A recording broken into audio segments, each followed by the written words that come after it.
오늘은 말씀에서 찾은 형통의 두 번째 법칙에 대해서 말씀드리려고 합니다. 제가 에너지 전환이라는 기초를 말씀드렸고, 오늘 두 번째는 여러분 자신에 관한 부분이라고 생각합니다.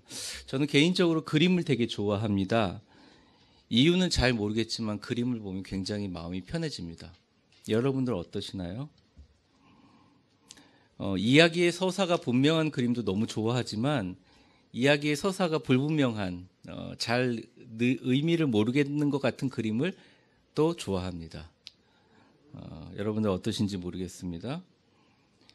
왜냐하면 그 전혀 무슨 내용인지 알지 못하는 그림을 바라보면서 그 작가가 도대체 무슨 생각으로 그렸나라고 생각하는 순간 내 안에 있는 근심과 걱정을 잠깐이라도 잊어버릴 수 있기 때문입니다.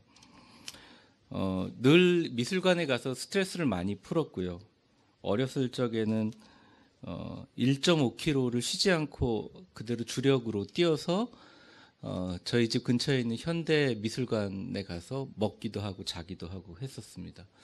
그림을 보면 왠지 머리가 맑아지는 느낌을 가졌습니다. 그 당시는 이유를 몰랐습니다. 사실은 많은 예술가들이 그림이나 시나 음악을 통해서 자신의 가지고 있는 마음의 모양, 심상이라고 하죠. 모양을 표현합니다. 어떤 작가의 그림을 보면, 예를 들어서 샤갈의 작품을 보면 굉장히 따뜻해요. 샤갈은 어릴 적에 이제 유태인으로서 핍박을 당했고 어려움을 당해서 고통이 참 많았지만 샤갈의 그림 중에 참 따뜻한 마음을 나타내는 그림들이 있습니다. 특별히 산책이라는 그림을 보면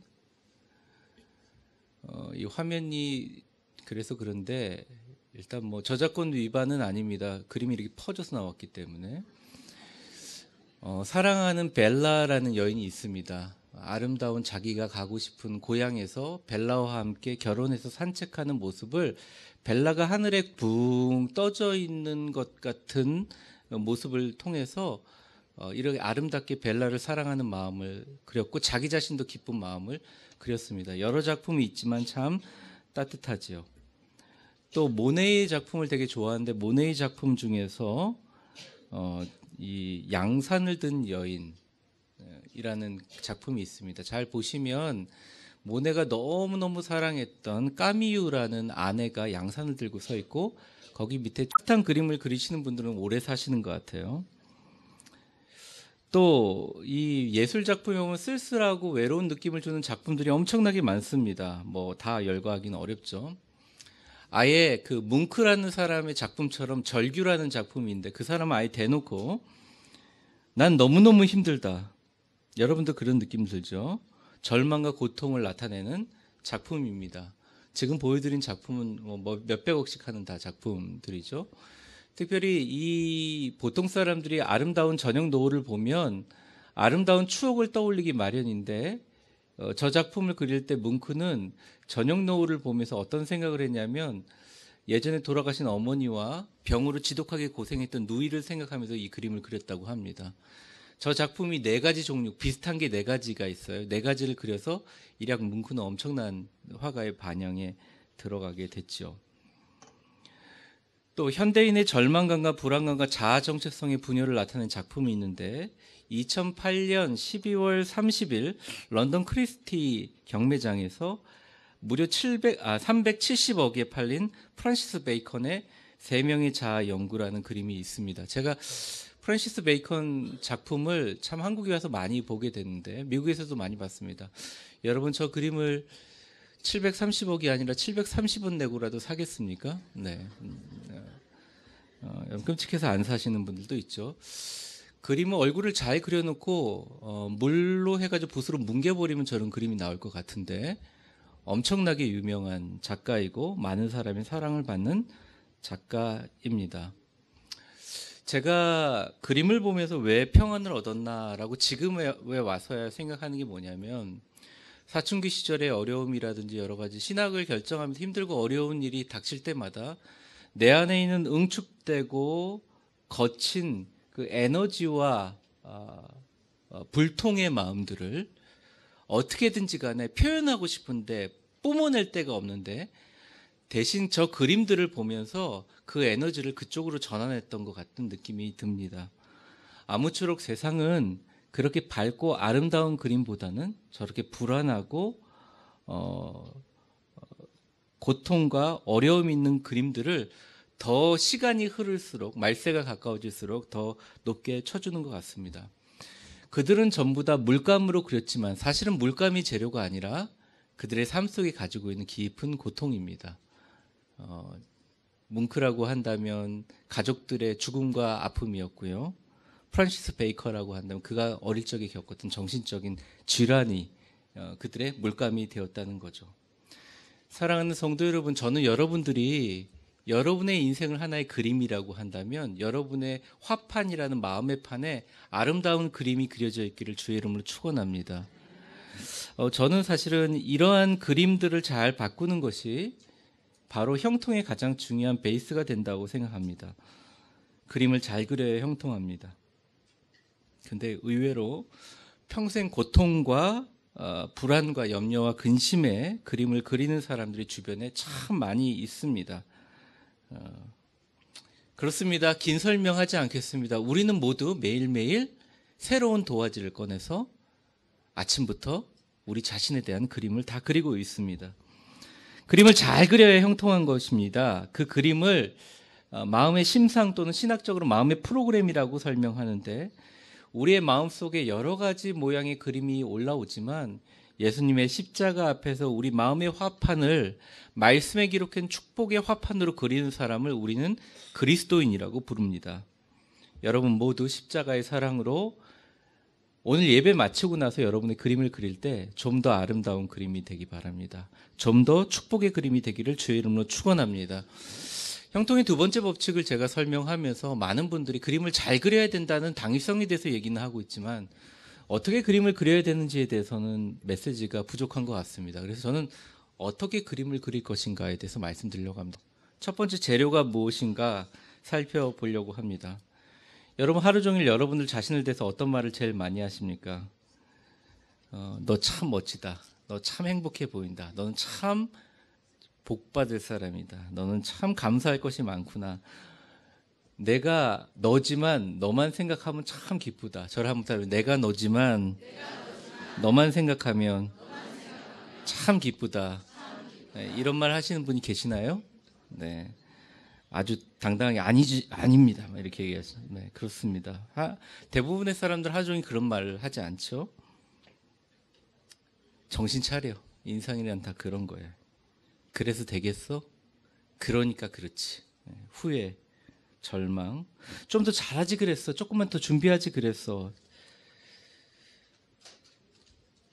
자녀들 생각해봐. 다 너한테 달려있어. 정신 차려야 돼. 힘들어도 견뎌야 돼. 조금만 더 조심하자. 수많은 그런 생각들을 우리를 향해서 아주 냉혹하게 차갑게 얘기하고 있습니다. 제가 미국에서 또 한국에서 목회를 하면서 상담을 하면서 사람들의 마음의 소리를 직접 얘기하지 못하지만 찾아온 사람들의 마음을 보면 그런 소리들이 들리기 시작하는데 그 소리를 들을 때 뭐 속상하다 안 속상하다가 아니라 참 쓸쓸하고 외롭습니다. 아픕니다. 어린 적에 가지고 있는 상처를 가지고 나는 뭐 개혁적인 사람이다. 나는 진보적인 사람이다. 또 어떤 사람들은 어릴 적에 누구에게 무시당한 경우 가지고 나는 못난 사람이다. 나는 성공할 수 없는 사람이다. 어릴 적에 깊은 경제적인 어려움을 겪은 사람이 나는 물질적인 복이랑은 거리가 먼 사람이다. 수없이 규정하는 말로 우리 자신을 되게 얘기하면서 그 규정에 맞게 자기 자신을 합리화하면서 계속 그것들을 진행해 나갑니다. 그리고 자기 자신의 자아라는 걸 형상합니다. 그런데 그 자아가 바로 하나님이 주신 자아냐고요. 그것을 여러분에게 질문하고 싶습니다. 여러분의 인생에 지금 그림을 그리고 있는 여러분의 재료가 되는 물감이 진짜 하나님께 나온 것이냐, 아니면 여러분들이 여러분들 자신을 바라보면서 느꼈던 인생의 경험인지 생각해 보라는 것입니다. 사랑하는 성도 여러분, 우리가 하나님의 복을 세상으로 흘려보내는 통로로 살아가는 형통의 사람이 되려면 내 삶의 모습, 심상을 그리는 재료를 잘 선별해야 됩니다. 나의 인생의 물감으로 그리는 것이 아니라 나를 바라보시는 하나님의 사랑의 시각이라는 관점으로 내 삶을 그리고 바라보는 것이에요. 여러분 어제 하루도 말씀에 기록된 축복의 사람, 은혜의 사람으로 여러분들을 생각하며 여러분들의 인생을 그렸습니까? 아니면 다른 사람들이 여러분에게 얘기하는 시각으로 그렸습니까? 딱 한번 따라해 볼까요? 형통의 삶은 나를 바라보시는 아버지의 시각을 배우는 과정이다. 그 닭장 속의 독수리 예화는 많이 아시리라고 봅니다. 닭장 속에서 독수리를 키우는데 독수리가 자꾸 커지니까 옆에 있는 아빠 닭이 얘기합니다. 너 자꾸 움직이지 마. 아빠 근데 나 자꾸 날고 싶어요. 어디 날개 피려고 계속 콱 쪼아버립니다.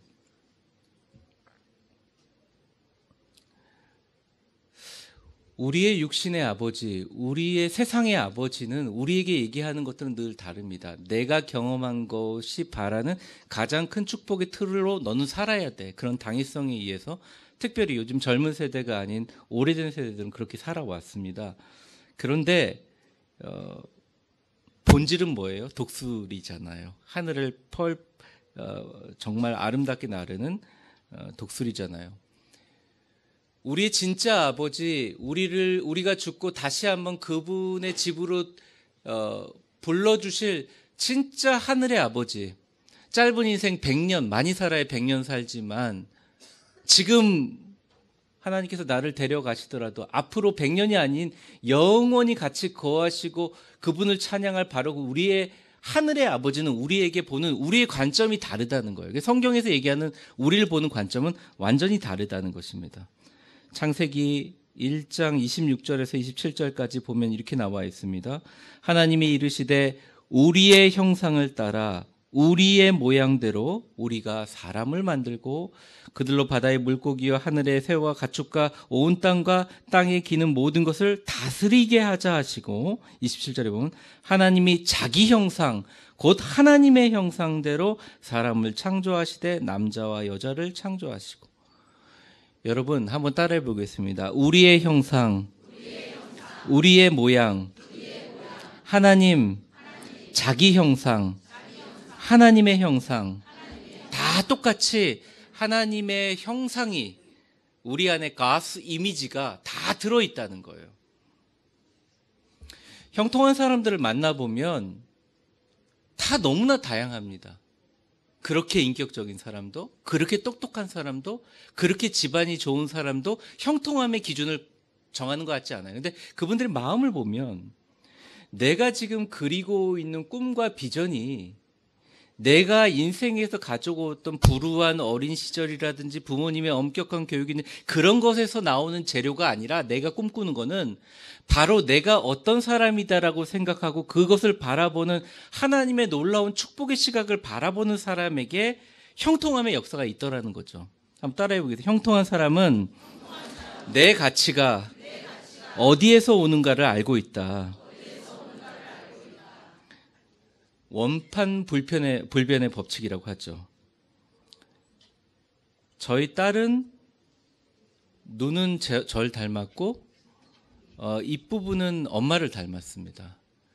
저희 아들은 눈은 엄마를 닮았고 입부분은 저를 닮았습니다. 원판이 어디에 가지 않는 거예요. 때때로 목회를 하면서 사람들에게 참 실망을 합니다. 믿지 못할 존재 같습니다. 그런데 다시 한번 그분들을 위해서 생명 걸고 기도할 수 있는 대상이 되는 것은 목회자도 알고 있기 때문에 그래요. 사람에게는 하나님의 귀한 형상이 있습니다. 여러분 이해가 안 되시지 않습니까? 불구덩이 속에 들어가서 열 몇 명을 구하고 소방서가 나와서 자신이 죽는 일들. 배에서 어린이와 여자분들을 열 몇 명을 구하고 나서 헤엄쳐서 다 구하고 나서 자기는 물에 빠져 죽는 그 숭고한 행위. 우리가 콩나물 깎을 때 100원 깎는 거 위해서 생명을 거는 것처럼 막 싸우는 그런 아줌마가 있는 반면에도 그렇게 남을 위해서 스스럼 없이 목숨을 버리는 사람들이 있다는 거죠. 하나님이 우리에게 하나님의 형상을 심어줬기 때문에 존귀한 사람은 존귀한 일을 기획하고 하나님의 형상에 자기 자신의 시각을 일치시키는 거예요. 우리의 인생의 그림을 그리는 재료를 확 바꿔버리는 것입니다. 나는 하나님의 본판 불변의 법칙, 하나님의 사람입니다. 난 하나님의 형상입니다. 그래서 더 이상 이렇게 살 수 없습니다. 한번 저를 따라해 보세요. 당신은 하나님의 사람입니다. 하나님의 형상입니다. 근데 우리가 자라나면서 이런 성경의 말씀에 많은 물감들이 있어요. 나는 왜 하는 일마다 잘 안 되지? 체념주의. 그거 다 정해져 있어. 과거로부터 벗어날 수가 없어. 운명주의. 너 따위가 몸부림친다고 되겠어? 냉소주의. 수많은 그런 것들을 그럴듯하게 우리의 인격으로 이렇게 보정하면서 하루에도 수없이 자기 자신의 비판, 그리고 자기 자신을 향한 차가고 부정적인 비판을 하면서 자신의 시간과 에너지를 낭비하고 있을 뿐만 아니라 다른 사람에게도 그것을 전파하여 똑같이 만들게 하는. 그러니까 자꾸 뭐가 필요한 거예요. 명품백이 필요하고 좋은 양복이 필요하고 계속 뭐가 자꾸 필요한 거예요. 그러니까 자꾸 가져야만 나는 행복하고 갖춰야지 나는 존귀하다 생각하는 겁니다. 교회에서 높아져야지 제가 행복한 거예요. 사회에서 인정받아야 행복한 거예요. 그래야 내 가치가 높고 자기 자신을 향한 차가고 부정적인 비판을 하면서 자신의 시간과 에너지를 낭비하고 있을 뿐만 아니라 다른 사람에게도 그것을 전파하여 똑같이 만들게 하는. 그러니까 자꾸 뭐가 필요한 거예요. 명품백이 필요하고 좋은 양복이 필요하고 계속 뭐가 자꾸 필요한 거예요. 그러니까 자꾸 가져야만 나는 행복하고 갖춰야지 나는 존귀하다 생각하는 겁니다. 교회에서 높아져야지 제가 행복한 거예요. 사회에서 인정받아야 행복한 거예요. 그래야 내 가치가 높아진 거라고 생각해. 아니요. 여러분들 원래 본판이 행복하고 존귀하게 부르셨다는 거예요. 그런 사람에게는 품격이 있어요. 인내가 있고요. 그 안에 사랑이 있다는 것입니다. 형통이라는 것은 하나님이 우리에게 심어준 너는 축복의 사람이야. 너는 우리의 형상과 우리의 모양대로 내 형상대로 하나님의 형상대로 지은 사람이야 라고는 하나님의 이미지와 사탄이 심어준 수많은 왜곡된 이미지와의 싸움을 해결하면서 형통이라는 축복이 우리에게 자라게 된다는 것입니다. 이번에 미국에 가서 굉장히 많은 목회자들하고 같이 이제 논의를 하는데 목회자들이 다 너무 힘들어하는 거예요. 이제 마지막 날 기도하면서 이제 저를 위해서도 기도해주고 그랬는데 대부분 공통된 생각이 그런다. 목회를 하면서 너무 아깝다는 거, 시간이. 목회자 자신에게도 또 다른 사람에게도 축복과 격려와 사랑과 은혜를 선포하기도 너무 짧은 인생인데 체념주의, 냉소주의, 운명주의 여러 가지 부정적인 것을 생각하고 해결하시는 분들을 어떻게든지 잘 달래고 이어가느라고 시간을 허비하는 것이 정말 낭비 같고 너무 힘들다고 얘기하죠. 그래서 전부 다 저를 부러워하더라고요. 예. 그래서 제가 부러워할 것 없다 이렇게 얘기하지 않았습니다. 그래서 조심했습니다. 말을 조심했습니다. 그래서 네, 그러시군요. 그랬습니다. 그분들 다 얘기해요. 주님의 심판대에 가면 뭘 하냐고 묻고 왔다고. 저는 그래 평생 목회하면서 평생 이런 것들을 해결하느라고 왔습니다. 자기들은 그러고 싶지 않다는 거예요. 여러분, 마음의 그림판이 그림판 자체가 그렇게 되면 그 판 하나에서 노는 거예요. 그러니까 내가 그리고 있는 그림이 샤갈과 모네의 그림이 아니라 아예 그림판 자체가 뭉크의 그림인데 거기서 꽃을 단다고 해서 뭐가 달라지겠습니까? 여러분, 물감을 바꿔야 됩니다. 재료를 바꿔야 됩니다. 아름다운 꽃을 그리기 위해서, 아름다운 축복의 인생을 그리기 위해서 여러분의 마음 바운드가 달라져야 돼요. 저를 한번 따라해 보겠습니다. 나는 하나님의 사람인 동시에 하나님의 축복의 증거입니다. 여러분, 잊지 마세요. 근데 우리가 자꾸 잊어버리잖아요. 그러니까 자꾸 남들에게 얘기하는 것입니다. 옆에 사람에게 얘기해 보세요. 한 사람이라도 더 축복하고 격려합시다. 시간이 빨리 지나갑니다. 하나님이 우리 아버지인 것을, 하나님이 우리의 축복의 그릇이라는 것을 의심하고 불신하지 마세요. 그런 환경이나 그런 것들을 만날 때 강력하게 그곳으로부터 떠나시기 바랍니다. 예수님조차도 먹혀 들어가지가 않으니까 그냥 그 지방을 떠나셨어요. 여러분, 마태복음 보게 되면 보여주세요. 제가 한번 읽어보겠습니다. 고향으로 돌아가서 그들의 회상에서 가르치되 그들이 놀라 이르되 이 사람이 지혜와 이런 능력이 어디서 났는가. 잘 보세요. 잠깐만요. 앞절 보세요. 고향에 들어 가르치니까 예수님 얼마나 말씀을 잘 전하요. 그러니까 사람들이 다 놀라는 거예요. 이 사람의 지혜와 능력이 어디서 났냐고. 딱 들어보면 칭찬하는 것 같죠? 그런데 잘 들어보세요. 이 사람의 지혜와 이 사람의 이런 능력이 어디서 났지? 이렇게 하는 겁니다. 그 다음 절 같이 한번 읽어보겠습니다. 시작. 이는 그 목소리야.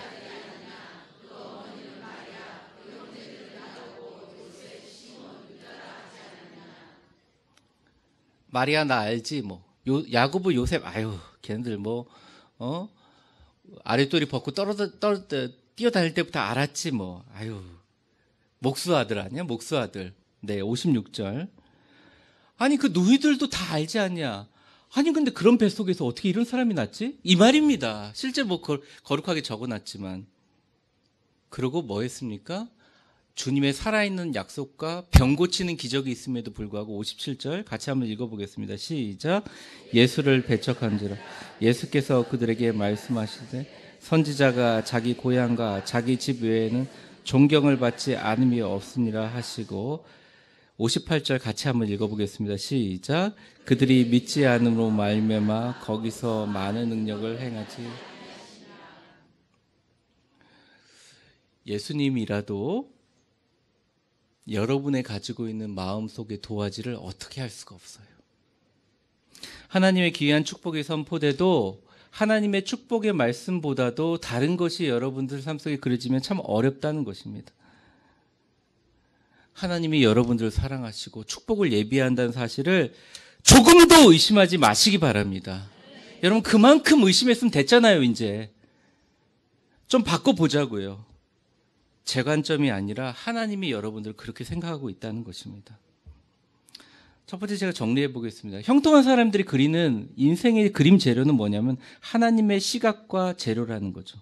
절대 의심하지 말라는. 어려워도 힘들어도 물러서지 말고 하나님께 여러분의 믿음과 신뢰를 보이시기 바랍니다. 원수들에게 속지 마시기 바랍니다. 하나님의 시각으로 재료를 바꾸시기 바랍니다.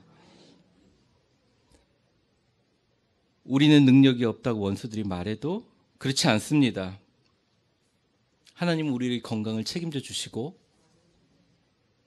우리를 이 땅에서 하나님의 영광을 돌릴 수 있도록 우리의 기업과 사업을 책임져 주시고 우리를 높이시고 위대한 인생을 주시겠다고 성경에 말씀하고 계십니다. 안 적였으면 말할 것이 아니죠. 적혀 있다는 것이에요. 원수는 우리가 문제가 너무 커서 희망이 없다고 얘기하지만 하나님은 그 문제 위에 계신다고 우리를 말씀해 주시고 계십니다.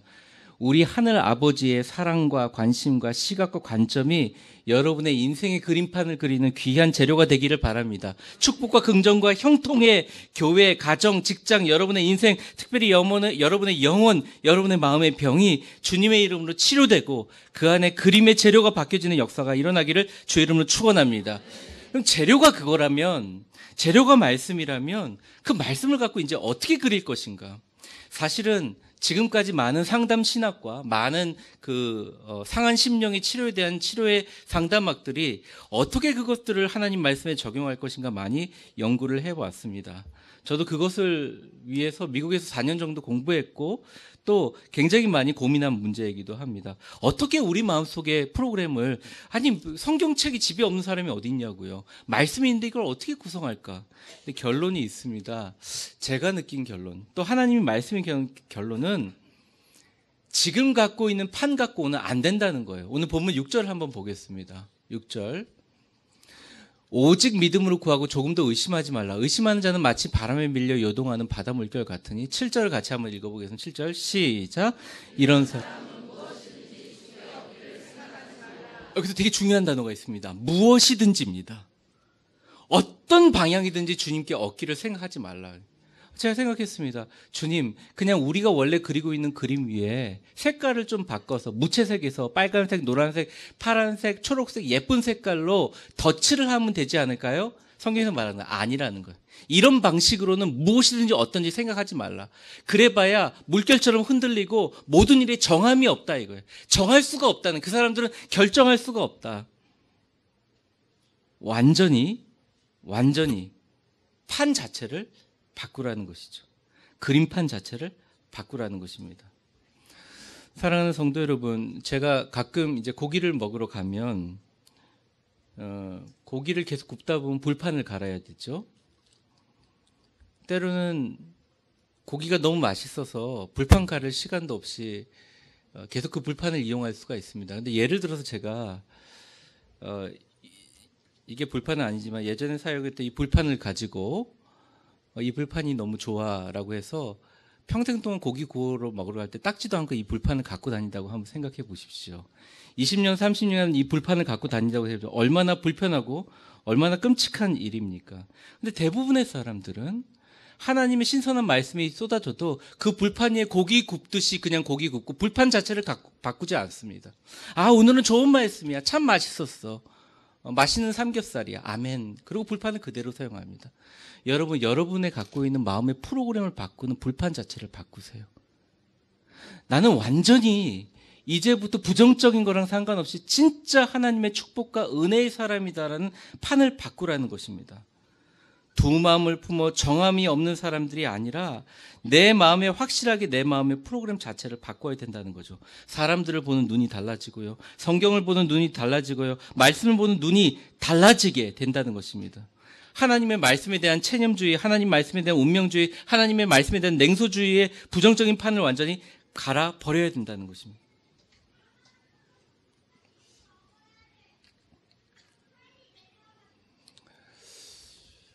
하버드 대학에 가면 정문에 이런 글귀가 있는데 그 글귀에 대한 예화를 좀 설명드리려고 합니다. 하버드 대학 총장님께서 어느 날 집무실에 있는데 한 처름한 노부부가 찾아와서 문을 두드립니다. 좀 만나게 해달라고. 비서를 시켜서 얘기했습니다. 만나지 말라고. 시간이 없다고. 계속 그렇게 얘기했죠. 근데 계속 만나려고 하는 거예요. 잠깐만 만나주시면 곧 나가겠습니다.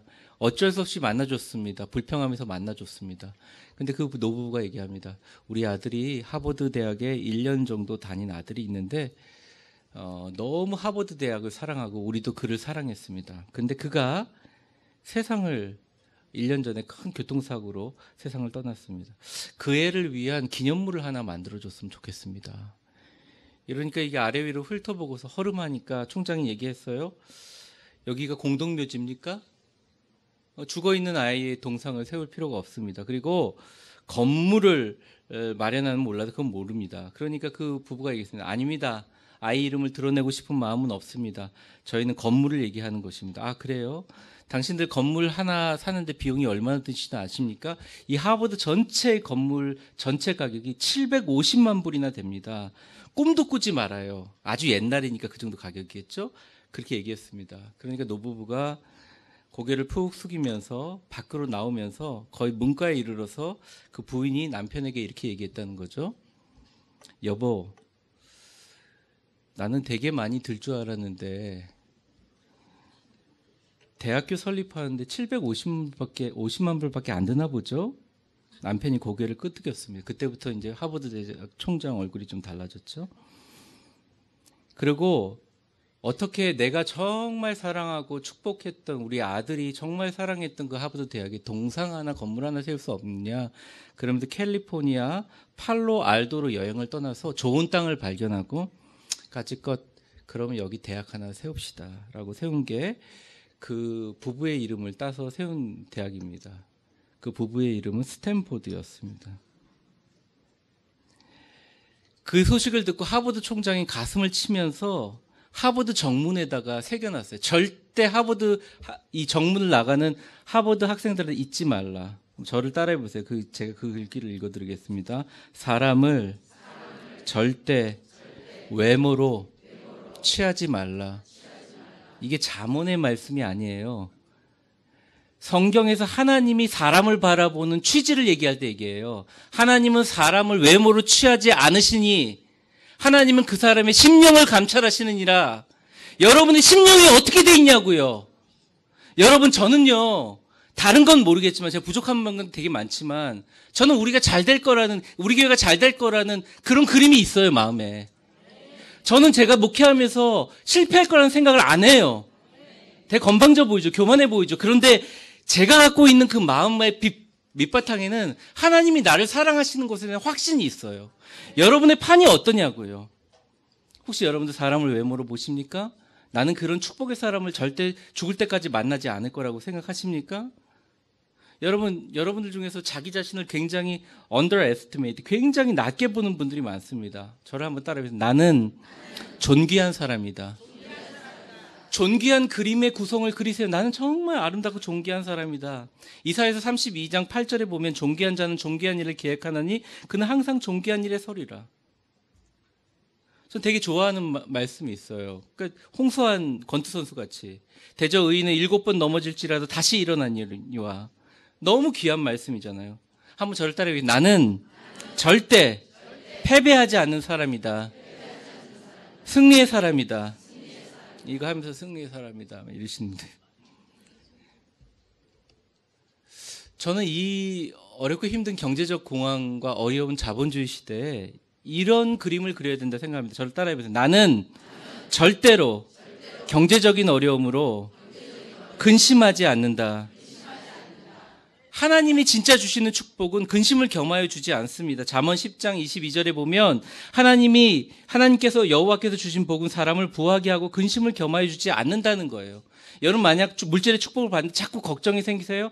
자꾸 마음이 불안하세요? 어려우세요? 그러면 하나님이 주시는 축복을 다시 한번 구해보세요. 하나님의 축복은 그렇지 않습니다. 우리로 하여금 놀라운 것을 바라보게 만들어요. 두려워하지 마십시오. 여러분들 하나님이 함께 하시는 사람입니다. 하나님이 우리에게 주신 것은 두려워하는 마음이 아니요 오직 능력과 사랑과 절제하는 마음. 이런 모든 성경의 구절이 사실은 우리의 마음을 그리게 되는 거예요. 성경에 많은 말들이 있지만 특별히 시편 57편 6절과 7절의 말씀을 우리 같이 한번 읽어보겠습니다. 시작. 그들이 내 걸음을 막으려고 그물을 준비하였으니 내 영혼이 억울하도다. 그들이 내 앞에 웅덩이를 팠으나 자기들이 그 중에 빠졌도다. 하나님이여 내 마음이 확정되었고 내 마음이 확정되었사오니 내가 노래하고 내가 찬송하리로다. 여러분, 도화지 위에 여러분들이 그린 그림 위에 유화처럼 물감을 덧칠하려고 하지 말고 수채화처럼 하얀 도화지에 오늘부터 매일매일 새롭게 도화지를 갈며 더 아름다운 꿈, 더 놀라운 축복을 그리시기를 주의 이름으로 축원합니다. 너무 답답해요, 사실. 야단치는 게 아니에요. 저 자신을 너무 답답해요. 내가 그린 잘못 그린 그림 고치느라고 인생 허비하는 게 너무 답답하고 너무 힘들어요. 나는 몇 살 먹었지, 나는 언제까지 살았지, 그러면서 자기의 인생을 규정하고 있습니다. 아닙니다. 지금부터 여러분들 그림판을 바꾸시면 하나님께서 그 그림 위에 놀라운 은혜를 주실 줄 믿습니다. 그래서 오늘 본문에 얘기하는 거예요. 의심하지 말고, 아예 의심을 전혀 하지 말고 오직 믿음으로 구하고 전혀 의심하지 말라. 사랑하는 성도 여러분, 말씀을 정리하겠습니다. 여러분은 존귀한 사람임을 믿습니까? 대답하든 안 대답하든 여러분은 존귀한 사람입니다. 여러분의 자녀들을 하나님이 존귀한 사람을 만나게 해줄 줄 믿습니까? 여러분들 주변에 축복과 격려와 긍정과 위대한 사람들을 채워줄 걸 믿습니까? 하나님이 모든 물질의 주인이심을 믿습니까? 물질의 축복도 거두어 가시는 것도 하나님이신 줄 믿습니까?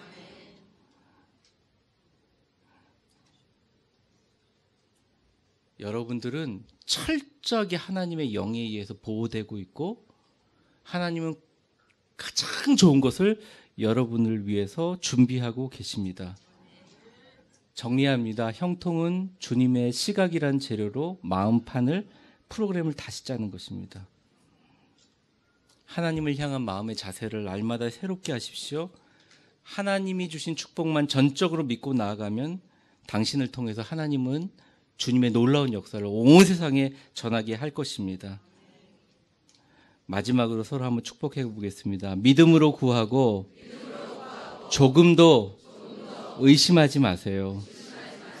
멋진 일이 일어납니다. 기도하겠습니다.